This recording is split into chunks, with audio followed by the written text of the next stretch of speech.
धम्म बौद्ध संस्कृति शिखिबा सद्धम पाठशाला रे शिखिबा सद्धम पाठशाला। जय भीम, नमो बुद्धाय to all.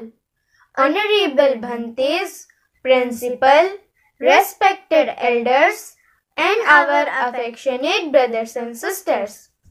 Myself Bhagyashri Bibhar and myself Bhavashika Bibhar would like to present our speech on Tripitaka on the 5th inauguration day of Saddhamma Pathshala. Tripitaka is a collection of the teaching of the Buddha taught over 45 years and recorded in the Pali language. It consists of Sutta, conventional teaching, Vinaya, disciplinary code, and Abhidhamma, moral psychology. The Tripitaka was compiled and arranged in its present form by those arahats who had immediate contact with the Master himself. The Buddha has passed away, but the sublime Dhamma, which he unreservedly bequeathed, still exists in its pristine purity. Although the Master left no written records of his teachings, his distinguished disciples preserved them faithfully by committing to memory and transmitting them orally from generation to generation. Immediately after passing away of the Buddha, 500 distinguished arhats held a convention which is known as the First Buddhist Council to rehearse the doctrine taught by the Buddha. Venerable Ananda, the faithful attendant of Buddha, who had a special privilege of hearing all the discourses the Buddha taught and recited the Dhamma, whilst Venerable Upali recited the Vinaya, the rules of conduct for the Sangha. 100 years after the first Buddhist council, during the time of King Kalasoka, some disciples saw the need to change certain minor rules. The orthodox monk said nothing should be changed, while the others insisted on modifying some disciplinary rules. And in the second council, only matters pertaining to the Vinaya were discussed and no controversy to the Dhamma was reported. In the 3rd century BC, during the time of Emperor Ashoka, the third council was held to discuss the differences of opinion held by the Sangha community. At this council, the differences were not confined but were also connected with the Dhamma. At the end of this council, the president of the council, Mogliputta Thissa, compiled a book called Kathavattu, refuting the heretical false views and theories held by some disciples. The teaching approved and accepted by this council was known as Theravada or the way of the elders. The Abhidharma Pitaka was discussed and the Tripitaka included at this council.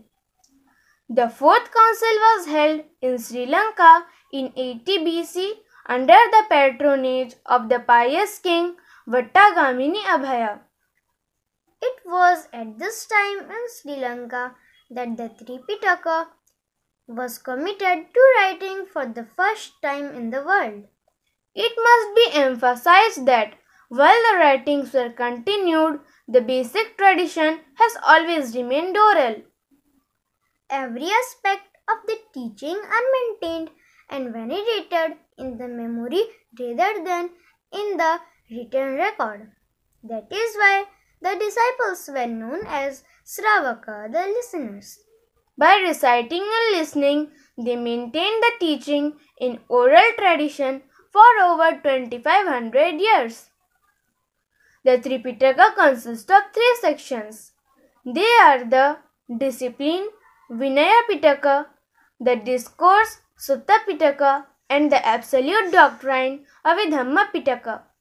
Thank you. Jai Bhim, Namo Buddhaya. Jai Bhim, Namo Buddhaya to all. My name is Firozna and I am going to read a story offer from your heart. Once Lord Buddha came to a village and sat under a tree. People came to see him and sat around him to hear the holy words from his mouth. Being attracted by his words, they all went home and returned with a handful of gifts for him. The rich people offered valuable pearls, gold and silver. The merchants bought bags of food grain. The farmers offered fruit and vegetables from their fields. The landlords showed their readiness to give their land to the Lord. Buddha was happy and received those gifts with a smile face. He blessed them with his gracious right hand. When they finished their offerings, Lord Buddha enlightened them with his divine words and expressed thanks to their generous mind. At that time, there came an old lady, half bent, carrying something. She offered it to the Lord and said, "Lord, forgive me. This is all what I have. Just now, I saw people coming to you with their valuable offerings. Forgive me, my Lord. This is what is left with me. Don't discard my offering." It was a half-eaten pomegranate. Buddha looked at the face of the lady. He saw the wrinkled face full of grace with bleeding hands. At once Buddha got up from the seat, went forward and accepted the offering with extended hands. Those who were sitting there looked one another in surprise. Realizing the attitude of the people, Buddha got up and said to them, "I am very happy and thankful to all of you. But more than all, I am grateful to this old man because you have given me from your abundance." But she offered everything that she had. Moral of the story: offering should be made with a joyful heart. उपस्थित मुख्य अतिथि, भंडे, principal, समस्त उपासक उपासिका को मेरा जय भीम नमो बुद्धाय। मैं मिहिर कुमार पाल सद्धम्मा पाठशाला का छात्र आज भारतीय संविधान के बारे में कुछ बोलने जा रहा हूँ। डॉक्टर बाबा साहेब अम्बेडकर ने भारतीय संविधान का निर्माण किया है।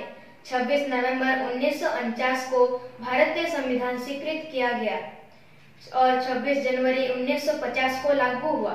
संविधान का निर्माण 2 वर्ष 11 महीना 17 दिन की अवधि में हुआ। संविधान में 395 अनुच्छेद और 8 परिशिष्ट का समावेश है। भारतीय संविधान दुनिया का सबसे लंबे लिखित संविधान है। भारत का संविधान लोक कल्याण के लिए बना हुआ है। संविधान की आधारशिला न्याय, स्वतंत्रता और समता और बंधुता है, परंतु बहुसंख्यक लोगों के साथ अन्याय हो रहा है। वे मानसिक गुलाम हैं, वे विषमता के शिकार है और उनमें आपसी भाईचारा बनने की बजाय द्वेष बढ़ रहा है। इससे स्पष्ट होता है कि भारत में संविधान का नहीं ब्राह्मणवाद का अनुपालन हो रहा है, क्योंकि अन्याय, गुलामी, विषमता और द्वेष ब्राह्मणवाद के आधार हैं। आश्चर्य की बात तो यह है कि हमारे देश में बहुसंख्यक लोग ब्राह्मणवाद के समर्थक बने हुए हैं। ब्राह्मणवादियों ने उन्हें रूढ़ी, परंपरा, अंधविश्वास और जातिवाद के जाल में इस तरह फंसा कर रखा है कि शिक्षित होने के बावजूद अपना हित और अहित नहीं समझ पा रहे हैं। इसीलिए स्वतंत्रता पूर्वक विचार नहीं कर पा रहे हैं। उन्हें अपने आंखों पर बंधी हुई ब्राह्मणवाद की मजबूत पट्टी को खोलकर फेंकना होगा, तभी वो अपना कल्याण का रास्ता देख पाएंगे। संविधान में उनका कल्याण का रास्ता है, परंतु ब्राह्मणवाद के इन बंधनों के कारण वे उसे देख नहीं पा रहे हैं, उसे समझ नहीं पा रहे हैं और हासिल नहीं कर पा रहे हैं। अधिकतर लोगों को तो संविधान की जानकारी ही नहीं है। डॉक्टर अंबेडकर के अनुसार बंधुता यानी सभी भारतीयों में समान भाईचारा की भावना, वह ऐसे सिद्धांत हैं जो सामाजिक जीवन में एकता और सुदृढ़ता प्रदान करता है। उनके अनुसार बंधुता के बगैर स्वतंत्रता और समता केवल दीवार पर पेंट की परत चढ़ाने के समान होगा, जिसमें गहराई नहीं होगी। उन्होंने यह कहा था कि स्वतंत्रता, समता और बंधुता को एक दूसरे से अलग नहीं किया जा सकता। व्यक्ति का स्वाभिमान और राष्ट्र की एकता कायम हो, ऐसी बंधुता हो। इतना ही नहीं तो अंतर्राष्ट्रीय संबंधों को अच्छा रखने के लिए भी बंधुता आवश्यक है। संविधान के भाग 3 में अनुच्छेद 14 से 32 तक मूलभूत अधिकार का वर्णन किया गया है। मूलभूत अधिकारों का उद्देश्य यह है कि ऐसे समाज का जीवन यापन कर सके तथा यदि अन्य व्यक्ति किसी नागरिक के साथ भेदभाव करता है तो उसे संवैधानिक संरक्षण मिले। इन अधिकारों का हनन होने पर कोई भी भारतीय सीधे सर्वोच्च न्यायालय में याचिका दायर कर सकता है। जब डॉक्टर बाबा साहेब अम्बेडकर ने संविधान को समर्पित किया तब उन्होंने चिंता व्यक्त की कि संविधान कितना भी अच्छा हो, उस पर अमल करने की जिनकी जिम्मेदारी है वह यदि ईमानदार नहीं है तो वह बुरा साबित होगा। उसी प्रकार संविधान कितना भी बुरा हो, उस पर अमल करने की जिनकी जिम्मेदारी है वह यदि ईमानदार है तो वह अच्छा साबित होगा। विश्व रत्न डॉक्टर बाबा साहेब अम्बेडकर ने संविधान लिखा है, लेकिन संविधान को बचाना हमारा फर्ज है और हमें अपना संविधान को बचाना है। संविधान एक किताब नहीं, हम सबकी आत्मा है। Thank you. नमो बुद्धाय, जय भीम। नमो बुद्धाय, जय भीम। मेरा नाम है पल्लवी और मेरा नाम है विनीत। आज हम जातक कथाओं से महासुदर्शन जातक या महासुदर्शन की कथा सुनाने जा रहे हैं। आशा करते हैं आप सबको जरूर अच्छा लगेगा। एक बार तथागत जब अनाथ पिंडक के जेतवन राम में विहार कर रहे थे तब सारिपुत्र थे जन्म लेने वाले कोठे में जाकर परिनिब्बाण को प्राप्त हुए। तब महामोगल तानसेन भी कार्तिक मास के कृष्ण पक्ष को अमावस्या को परिनिब्बाण को प्राप्त हुए। इस प्रकार उन दोनों प्रधान शिष्यों का परिनिब्बाण होने पर भगवान ने सोचा मैं भी कुशीनारा में परिनिब्बाण को प्राप्त करूंगा। फिर भगवान क्रम से चारिका करते हुए भिक्खु संघ के साथ कुशीनारा पहुँचे और जोड़े साल वृक्ष के बीच उत्तर दिशा की ओर सिर कर दाहिने करवट से बिछी सैया पर फिर ना उठने का संकल्प करके लेट गए। तब आनंद थेर ने कहा, भंते, भगवान इस क्षुद्र साधारण से नगर में निब्बाण को प्राप्त न हो। भगवान कोई दूसरे बड़े नगर जैसे चंपा, राजगृह आदि में परिनिब्बाण को प्राप्त करे। फिर भगवान बोले, आनंद, ऐसा मत कहो। इस कुशीनारा को क्षुद्र नगर, जंगली नगर, शाखा नगर मत कहो। मैं पहले सुदर्शन चक्रवर्ती राजा होने के समय इसी नगर में रहा हूँ। उस समय यह 12 योजन रत्नों से सुसज्जित 4 दीवारी से घिरा हुआ महानगर था। तब आनंद थेर द्वारा याचना करने पर भगवान ने पूर्व जन्म की अतीत कथा कही, जो महासुदर्शन सूत के नाम से प्रसिद्ध है। भगवान ने कहा, उस समय महासुदर्शन नाम का राजा सुधर्म प्रसाद से उतरकर निकट के 7 रत्नों से युक्त ताड़वन में बिछी योग्य सैया पर दाहिने करवट से लेटा था। उससे फिर ना उठने का संकल्प से लेटा देख देवी ने कहा, देव, ये तुम्हारे 84,000 नगर हैं, जिनमें कुशावती राजधानी प्रमुख है। इनसे प्रेम करें। महासुदर्शन ने उत्तर दिया, देवी, ऐसा मत कहो। मुझे तो ऐसा उपदेश दो कि इन नगरों से प्रेम मत करो, इनकी अपेक्षा मत करो। तब देवी ने कहा, क्यों देव? आज मेरा मृत्यु दिवस है। तब यह सुन वह देवी रोती हुई आंखें पोंछती हुई बड़ी कठिनाई से वैसे ही फिर वह रोने पीटने लगी। प्रजागण भी रोने पीटने लगे, अमात्य आदि भी रोदन करने लगे। कोई एक भी उस वियोग को सहन नहीं कर पा रहा था। बोधिसत्व महासुदर्शन ने उन सभी को रोका, कहा, भणो, शब्द मत करो। फिर देवी को संबोधित कर कहा, देवी, तुम मत रो, तुम मत पीट। तिल के फल जितना भी चाहो नियत नहीं है। सभी संस्कार अनित्य है। सभी संस्कार नाश होने वाले हैं। ऐसा देवी को उपदेश देते हुए यह गाथा कही। अनिच्चावत संखारा उपादवय धम्मिनो उपजित्वा निरुज्यन्ति तेषां भूप समो सुखोति। अर्थ, संस्कार अनित्य है, प्राप्त होना उनका धर्म है, वे प्राप्त होकर निरोध को प्राप्त होते हैं, उनका शासन सुख है। इस प्रकार महासुदर्शन अमृत महानिब्बाण संबंधी उत्कृष्ट देशना किए। शेष जन समूह को भी दान दो, सदाचारी बनो, उपोषित करो, उपदेश देकर परिनिभूत हो सुगति प्राप्त हो। संस्था ने उस धम्म देशना से जातक का सारांश निकाला, बताया कि उस समय की सुभद्रा देवी अब राहुल माता हुई। प्रधान अमात्य राहुल था, शेष परिषद बुद्ध परिषद थी, किंतु महासुदर्शन में ही था। Thank you. Namo Buddhaya, Jai Bhim to all. I am a student of Saddharma Pathshala. I myself Bhavish Ranjan Bhak. Today I am going to tell a story of which Buddha. ତେଣୁ ମୁଁ ବୁଦ୍ଧ ଥରେ ଜ୍ଞାନବାନ ଉକାଠ ଏବଂ ଶତାଭିୟା ମଧ୍ୟରେ ଏକ ଉଚ୍ଚ ରାସ୍ତାରେ ଯାଉଥିଲେ।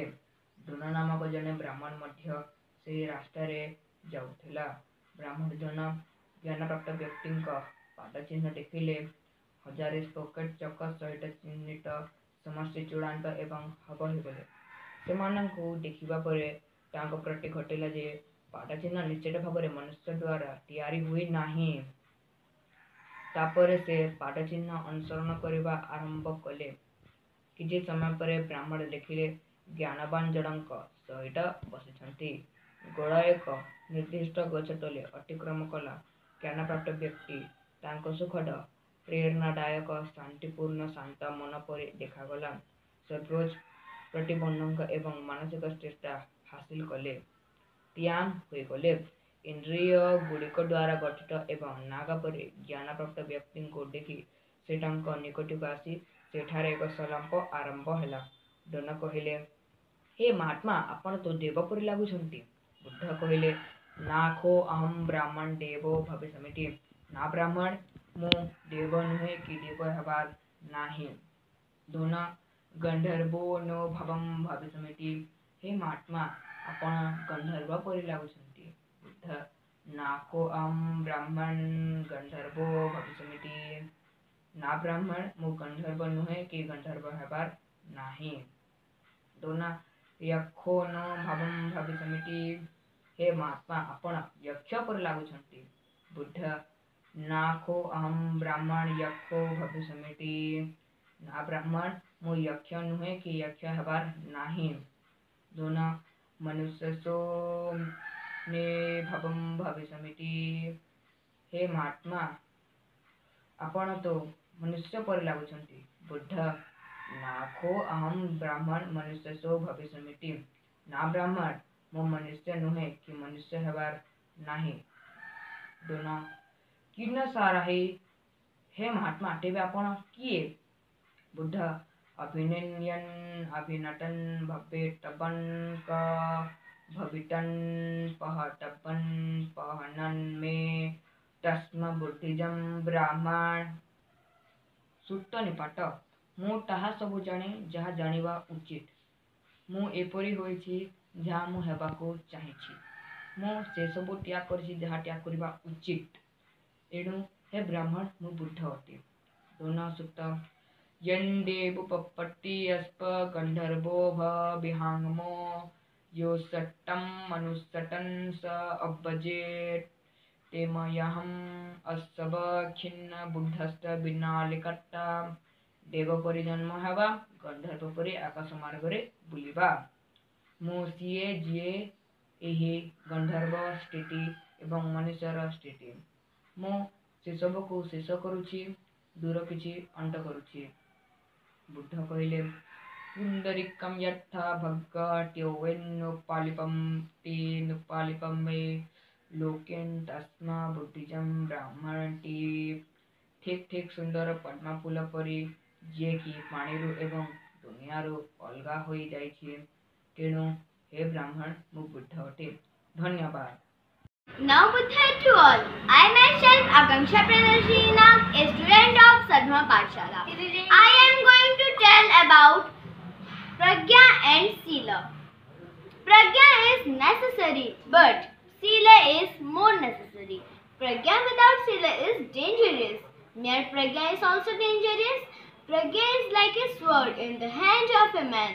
In the hand of a man, with Sila it may be used for saving a life. But in the hand of a man without Sila it may be used for killing a life. That's why Sila is more important than Pragya.